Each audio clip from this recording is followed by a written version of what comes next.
কিন্তু আমাদের তো আবাদ মানে আমাদের বাংলাদেশে মানে এমন ভাবে আবাদ করে যে আমরা একটু হাঁটতেও না পারি। আমরা কিন্তু চলাচল করি ইন্ডিয়া থেকে, ইন্ডিয়ার ভিতর দিয়ে। বাংলাদেশের লোক একটু রাখে না। এই জায়গায় খালি দেখবেন আমরা এখন যাইতে হলে কইতে যাবো।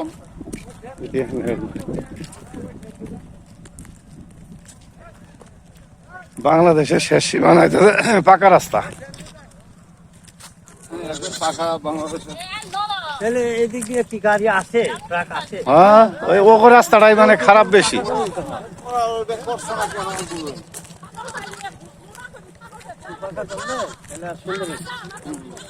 এখন ওই যে সামনে বৃষ্টির মধ্যে যাবো কি? ওই যে পাথরটা তো ফালাইয়া যাবে না, গাড়ি যাবে না, ওইভাবেই যাবে।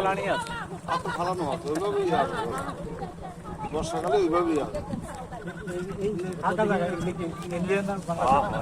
ইন্ডিয়া ওই যে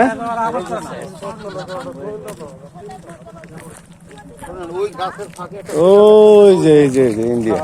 আর ছোট্ট একটা পিলার দেখেন, এই যে পিলার, এই যে ছোট্ট, ওই যে এটা না, কিন্তু এটা হলো এই রাস্তার এই লম্বাটা, এটা না, ওই যে ছোট একটা আইলের উপরে, এটা হচ্ছে পিলার, আর ওইটা হচ্ছে সাব পিলার, আর একটা একটু বড়, এটা হলো নাম হলো মেইন পিলার। এটা আবার বাংলাদেশে খুঁড়ি মধ্যে পুঁতি দিয়েছে খেতে মধ্যে।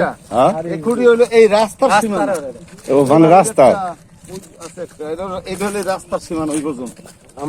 আর ভারত বাংলাদেশের সীমানা ওইটা, এই যে একবার ওই যে মাটির সাথে ওই যে ওইটা দিয়ে রাখছে। এইটা টিপিলার, এইটা ওই গাছটা দেখাইলাম। এবার ওই একটা আছে, ওই যে একটা আছে দেখেন, ওই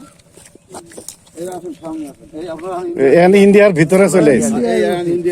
ইন্ডিয়ার এখন আমরা ইন্ডিয়ার মাটিতে আছি। দেখছেন পিলার ওই, এরপর ওই একটা দেখেন ওই ক্ষেতের পাশে, ওইখানে ওখান থেকে আবার এইদিকে গেছে এরকম, ওই যে বাঁকাটা হয়ে গেছে এইরকম আবার এদিকে চলে গেছে, মানে কোনো ইয়া নাই, সোজা নাই কোনো।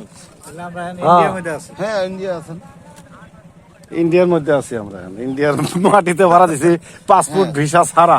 হ্যাঁ, কোনো পাসপোর্ট ভিসা। আচ্ছা, পাসপোর্ট ভিসা ছাড়া ইন্ডিয়ার মধ্যে আছি আমরা।